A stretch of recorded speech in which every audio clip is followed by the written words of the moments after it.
This is one of the coolest perennials that you might not have ever heard of. This is called bush clover or Lespedeza leuciensis. I think I said that right.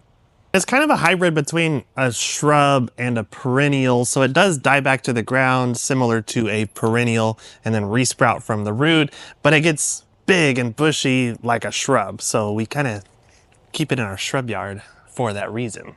A couple things that are unique about it. One, it's very drought tolerant once it's established. We've had one growing out on our property out front that we really never water for the last several years, and it does great out there. And two is it blooms in the fall. When a lot of other perennials are shutting down and getting ready for winter, that's when this one really puts on a show.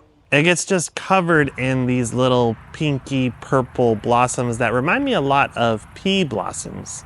And the pollinators absolutely love this plant. You will see them all over it. They can grow anywhere from 3 to 6 feet tall, and they work best in zones 6 through 11. So if you're looking for a big and bold perennial that blooms in the fall, then the bush clover would be a really good choice for you.